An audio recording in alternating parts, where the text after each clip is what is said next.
Shalom à toutes et à tous, on est très contents. Comme chaque vendredi, on se retrouve avec le Rav Yehuda Ben Ishai de la communauté Emunah Shlema. Vous êtes toujours nombreux malgré les vacances. On est Parashat Ekev. Et même quand on est en vacances, on continue à étudier la Torah et à développer Irat Hashem. C'est le thème de la Parasha, Irat Hashem. Comment et qu'est-ce que c'est la crainte de Dieu? Bechavod Arav, je vous ouvre le micro. Et Rav Ben Ishai. Ah bah voilà, non, collimateur. Et Zéou Bechavod Arav. Toda Rabba Aaron, shalom à tous et à toutes. Bienvenue à ceux qui sont fidèles à cette étude chaque vendredi. Et évidemment, les parachutes continuent, la Torah continue et nous aussi. Alors, aujourd'hui, on va parler d'un verset qui se trouve dans notre paracha, la paracha Tekev, et qui a beaucoup interpellé nos sages. Ils ont été surpris par ce verset. Alors le verset en question, comme l'a dit d'ailleurs notre ami Aaron, est un verset qui vient nous indiquer ce que Dieu attend de nous. Voilà, qu'est-ce que Dieu en fait attend du peuple d'Israël. Et maintenant, ô Israël, ce que l'Éternel, ton Dieu, te demande uniquement, c'est de révérer l'Éternel, ton Dieu. Révérer, c'est-à-dire d'avoir crainte, une crainte de révérence, non pas une crainte de peur seulement, mais bien plus une crainte de révérence.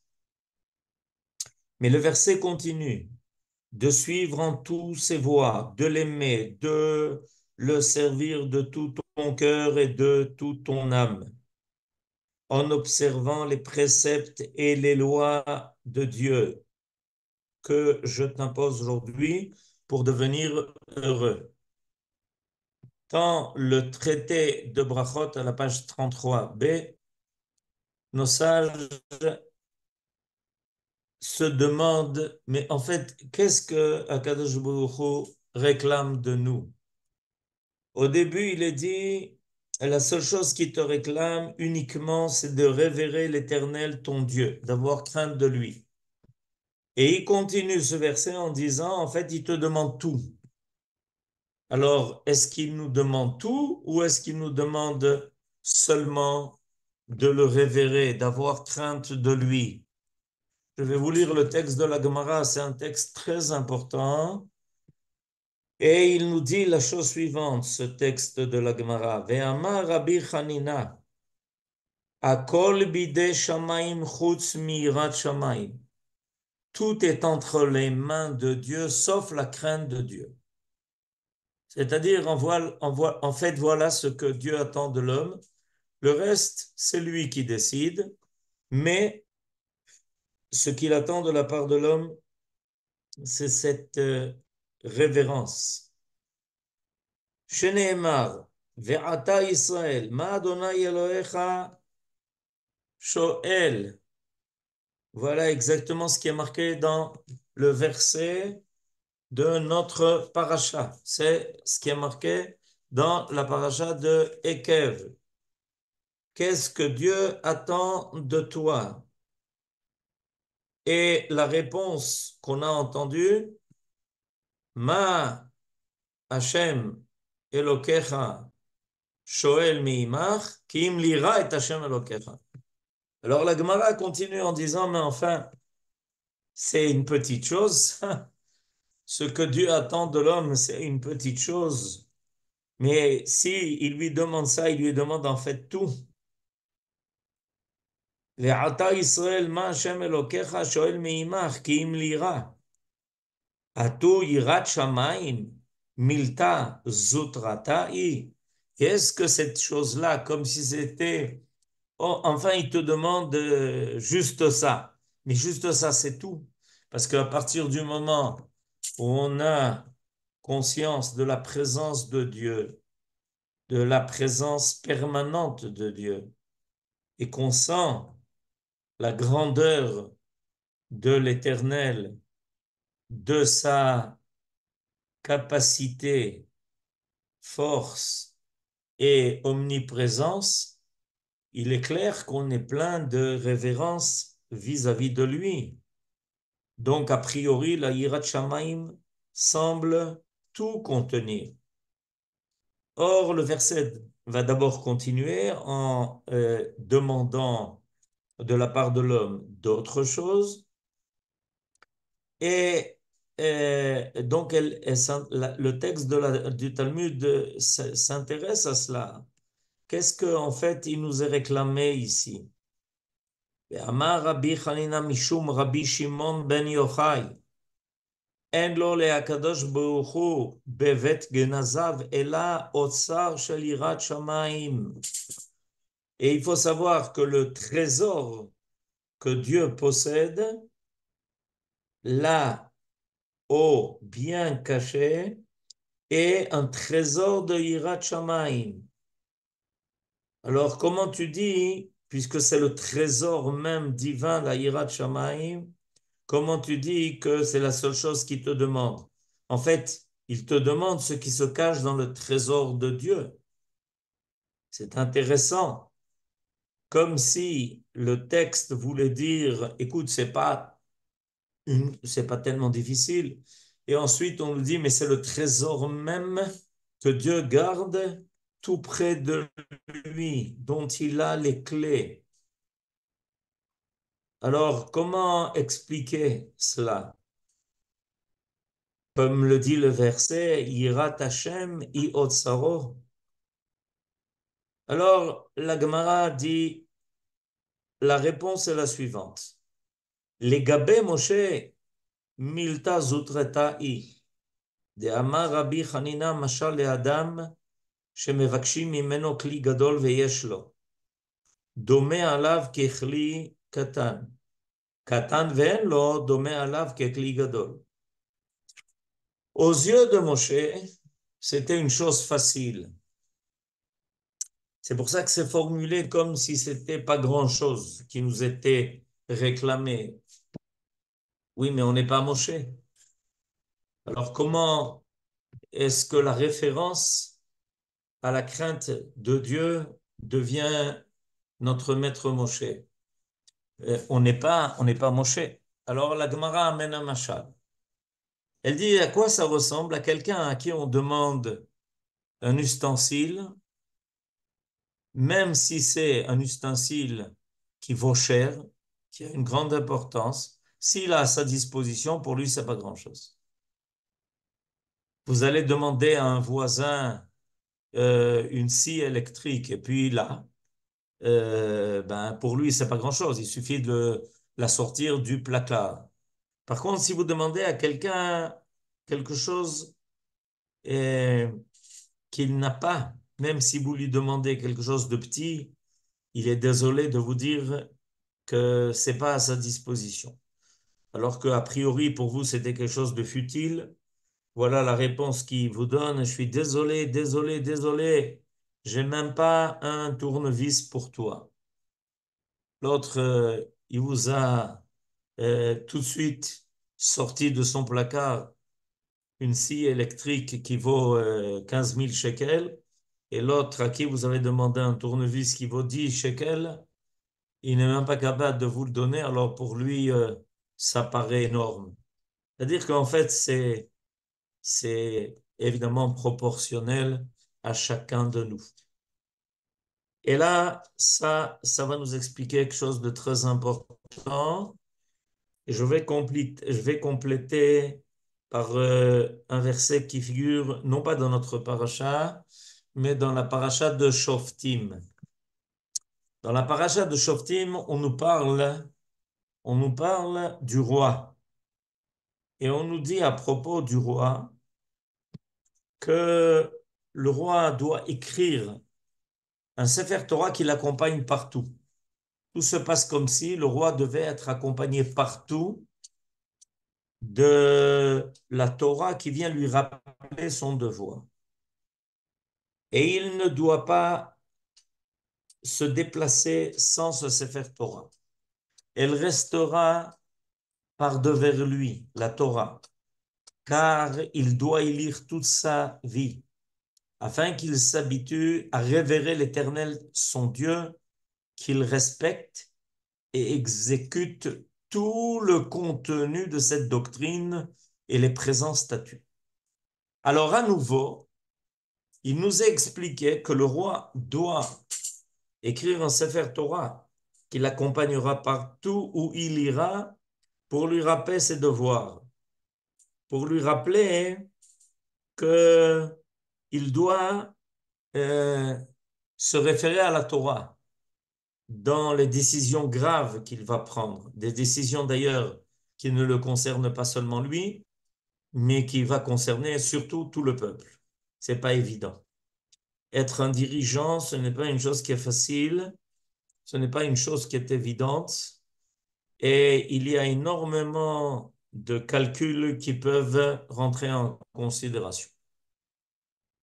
Or, si déjà chacun de nous est tenu de Yirat Hashem, pourquoi parler à nouveau de Yirat Hashem à propos du roi?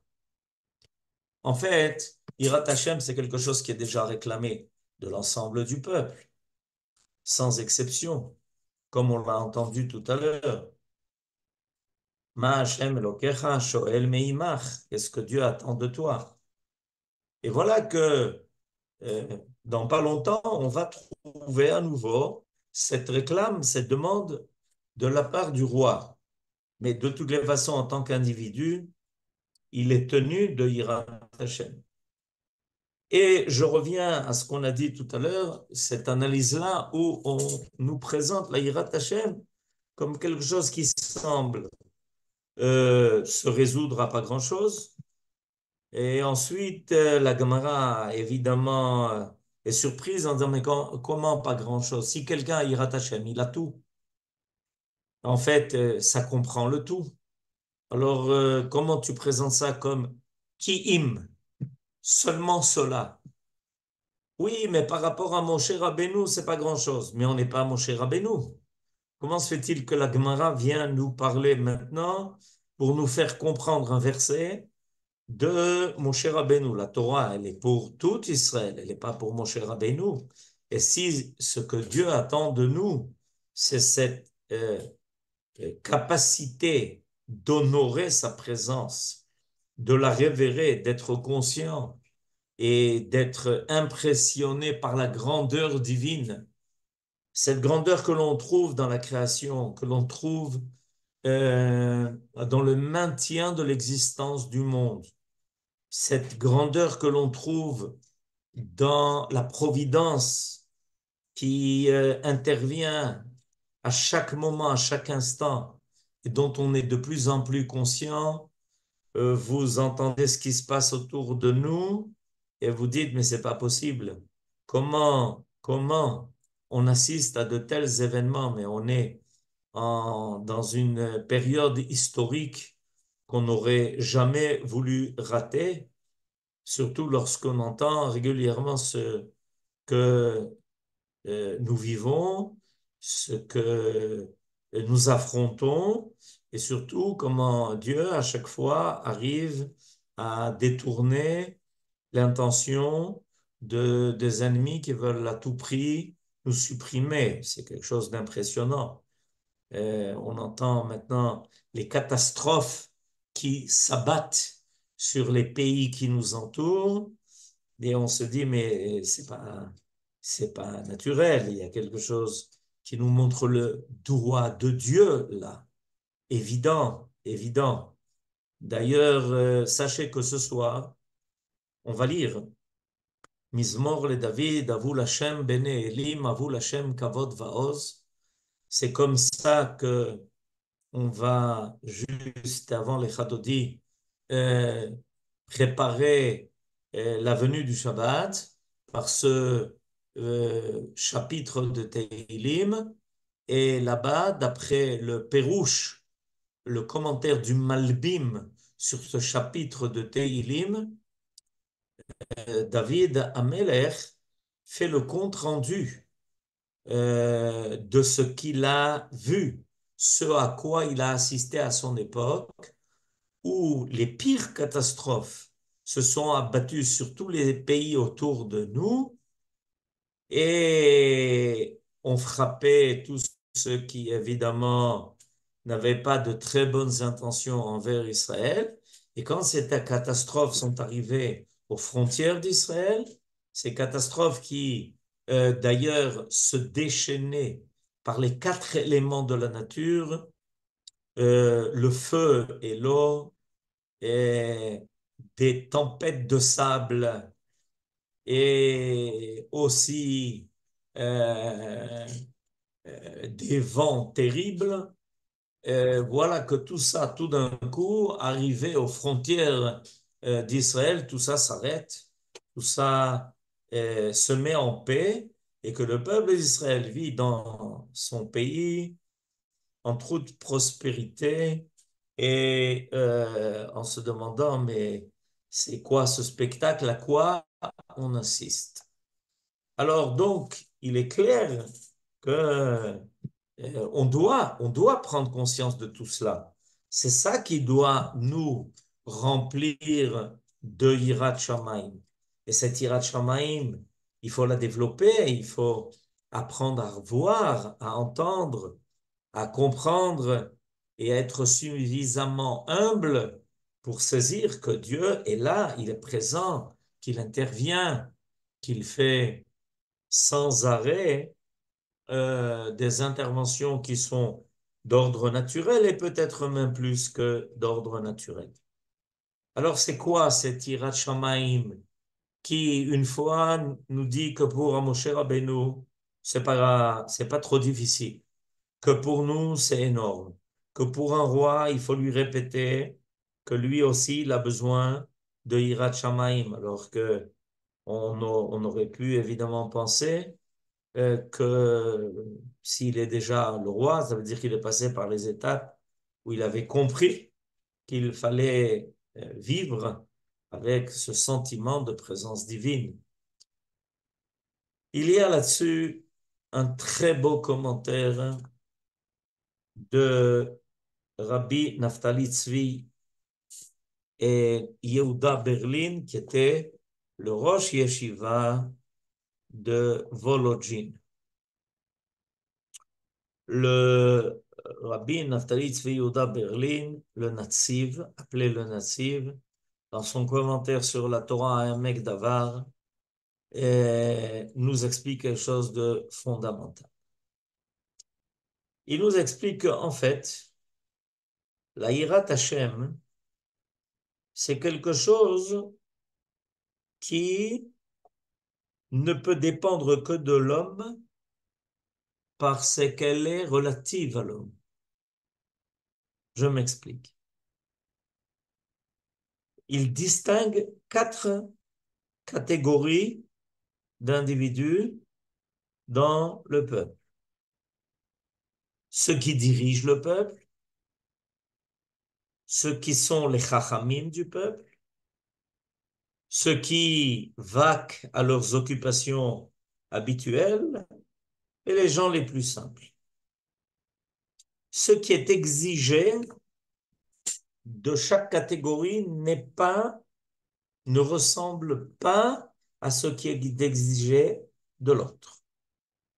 Et il va donner comme explication générale de Yirat Hashem que Yirat Hashem, en fait, c'est la capacité de se livrer à fond à ce à quoi tu es occupé. Prendre au sérieux ce que tu fais. Savoir que tu as été créé pour une mission. Sache que Dieu attend de toi quelque chose. Et ce qu'il attend de toi, tu dois le remplir fidèlement, en ayant le sentiment que tu prolonges la volonté divine. Aseret soncha kirtsono. on rencontre dans tous les domaines et dans toutes les catégories d'individus des gens qui ne se prennent pas au sérieux, des gens qui font ce qu'ils ont à faire à la légère, parce qu'ils ne sont pas véritablement convaincus que c'est leur rôle sur terre. Et que peut-être ils auraient été plus réussis dans un autre domaine. Que peut-être ils peuvent se permettre de s'en sortir à bas prix dans la tâche qu'ils ont reçue. Le Nativ nous dit, eh bien, c'est une incompréhension grave de ce que Dieu a voulu de l'homme sur terre. Et c'est pour ça, évidemment, que va être reprise l'exigence de Yirat Hashem chez le roi. Pourquoi? Parce que la Yirat Hashem qui est réclamée du roi, du chef, de celui qui dirige le peuple, ce qui est exigé de lui est à un autre niveau tout à fait de ce qui est exigé d'un autre. En effet, très rapidement et facilement, il peut faire rentrer dans les calculs du bien de la collectivité, du bien du peuple, des calculs qui lui sont personnels, qui lui sont individuels. Et c'est pour ça, étant donné qu'il est au plus haut niveau de la direction des affaires publiques, qu'il a besoin sans arrêt d'un rappel. Le rappel de la Torah, qui vient lui dire, sache une chose, rien, mais rien, dans les décisions que tu prends, des fois décisions plus faciles, des fois des décisions extrêmement difficiles, qui mettent en danger la vie des autres, comme par exemple décider de partir en guerre, ce qui implique que beaucoup de gens vont devoir faire don d'eux-mêmes pour pouvoir mener les combats et remporter victoire. Et rien de personnel, rien d'individuel, rien de égoïste ne peut apparaître dans de tels calculs. Ta Yirat Hashem est à ce niveau-là. C'est en cela que tu dois faire preuve de Yirat Hashem. Et Dieu sait exactement ce que tu penses. Quelle est l'origine de tes décisions? Si quelqu'un traite d'affaires autres, chacun à son niveau devra faire preuve de Yirat Hashem, par exemple, pour la confiance que l'on place en lui. Quand on réclame de quelqu'un une certaine tâche et qu'il se présente comme étant celui qui est capable de répondre à cette tâche, de l'appliquer, il doit le faire jusqu'au bout, sans absolument aucune exception. Ça, c'est sa Yirat Hashem à lui. Et il va nous dire, le Nativ, une définition très particulière de ce qu'est Yirat Hashem, Mashkia da'ato beze. Celui qui investit toute sa da'at, sa pensée dans ce qu'il fait. Il est facile de l'imaginer quand on parle d'un chirurgien qui est en train de faire une opération extrêmement délicate du cœur, alors que la vie de celui qui est là dépend de lui et de chacun de ses mouvements même les plus petits, mais en réalité, il faut s'habituer à cette idée que ça concerne tout le monde. Un chacham, un sage, doit enseigner la Torah en étant fidèle à l'intention de la Torah. Quand il enseigne la halakha, ça doit être précis, ça doit être, ça doit répondre exactement à ce qui nous a été transmis au Sinaï. Ça ne peut pas être de l'à peu près. Quand on doit parler au peuple, il faut savoir lui parler selon les meilleurs mots qui conviennent, de façon à ce que la personne puisse saisir ton intention. Et ça s'appelle Yirat Hashem.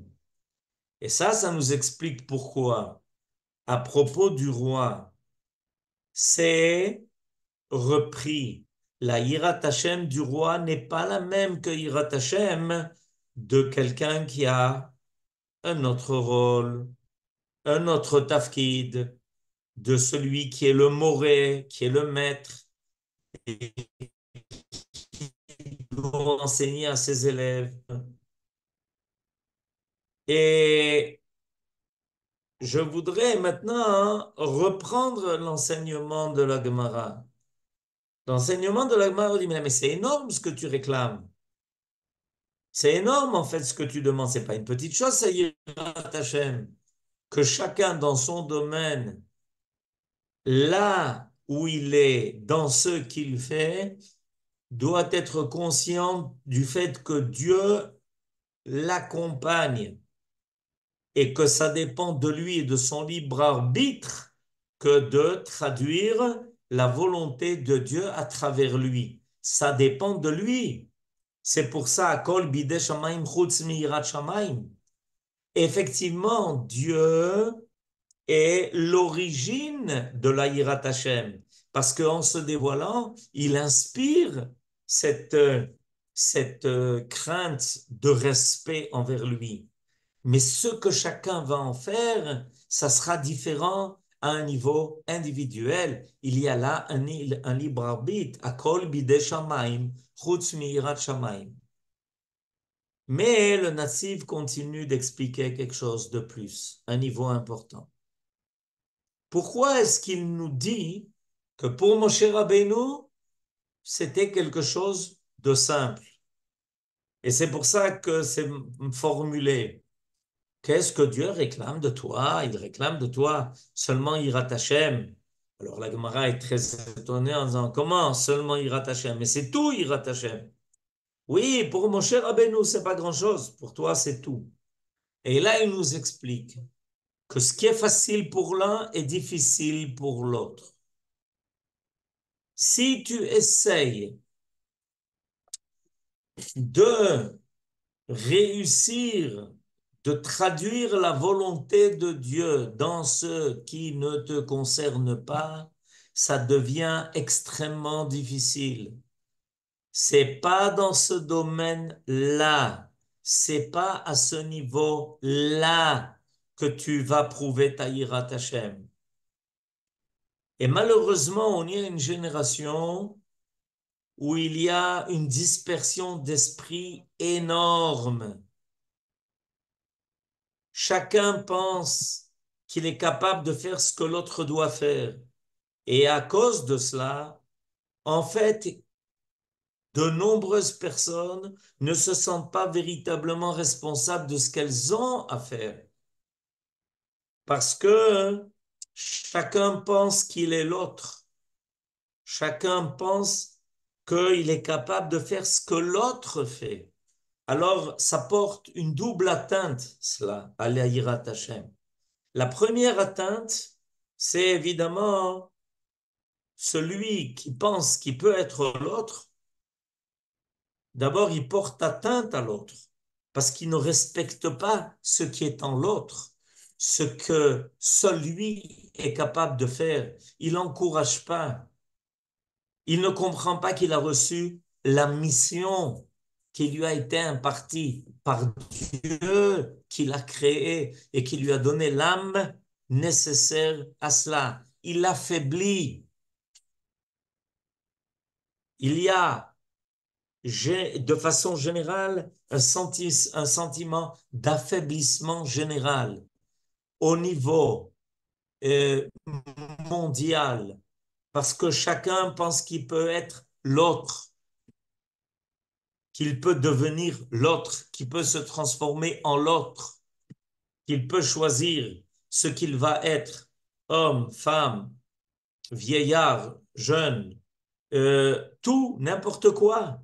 Ça affaiblit. Ça affaiblit l'identité de chacun, donc sa capacité, évidemment, de traduire, de mettre en évidence la Yirat Hashem, c'est-à-dire d'investir dans ce qu'il fait, tout ce qu'il a à faire. Et ça l'affaiblit lui-même.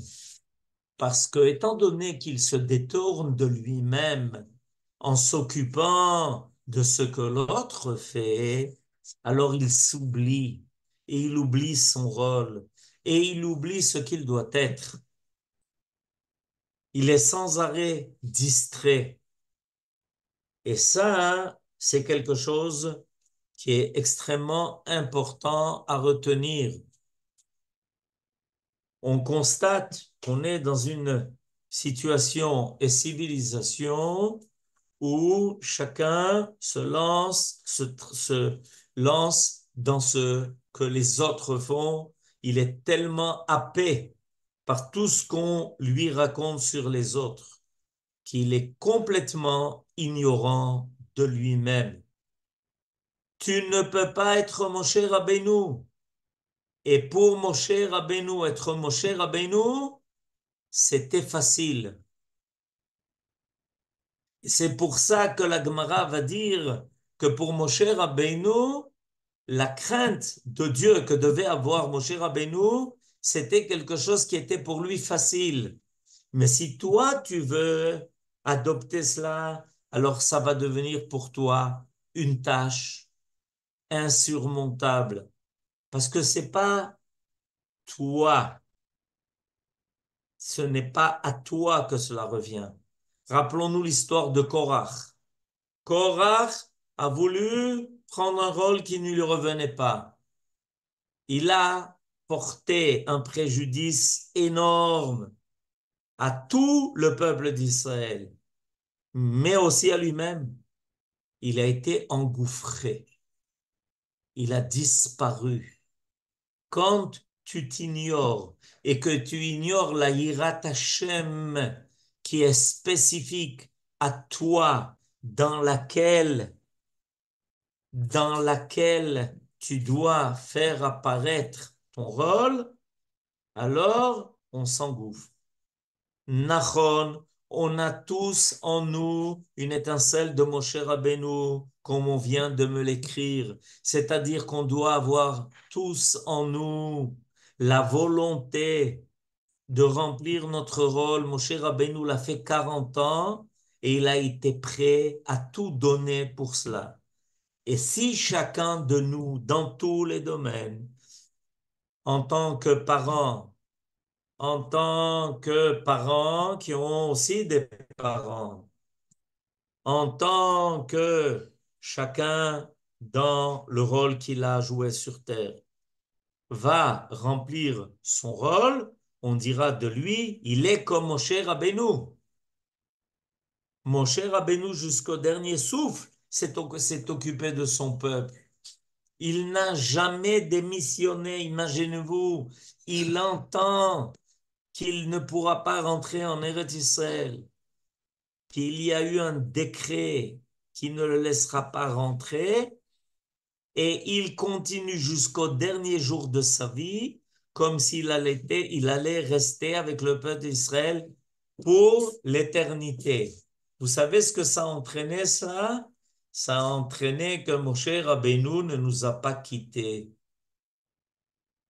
Et ça, par exemple, quand des parents ont tout fait pour les enfants, tout fait, les enfants vont avoir le sentiment que les parents seront toujours avec eux, même lorsqu'ils ne sont plus là, parce qu'ils ont été jusqu'au bout de leur rôle, ils ont été jusqu'au bout de leur tafkid. Vous savez comment ça s'appelle ça d'après le Yirat Hashem, s'occuper de ses parents, Yirat Hashem, être le meilleur pilote, Yirat Hashem, être le meilleur Rosh Memshala, Yirat Hashem, et être le sage, le plus tzaddik et le plus érudit, Yirat Hashem. Tout ça, chacun à son domaine, nous dit le Naziv, s'appelle Yirat Hashem. Leashkia da'ato beze. Parce que la date, c'est le chibour, c'est le kesher qu'il y a entre l'homme et Dieu et entre l'homme et ce qu'il fait. C'est comme si l'homme était en fait une station de relais.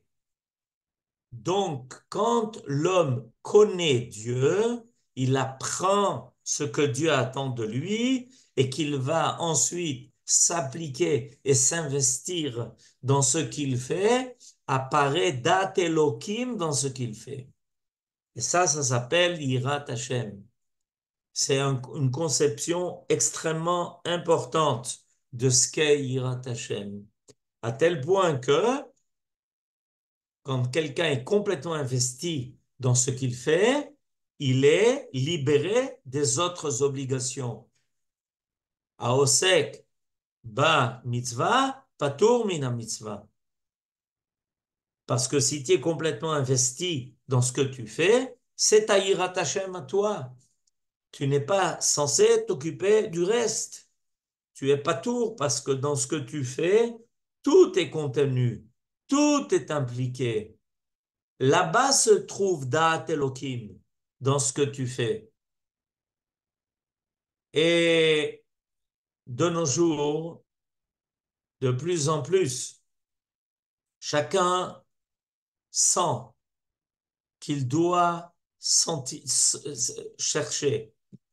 Il sent qu'il doit chercher de façon authentique quel est son rôle.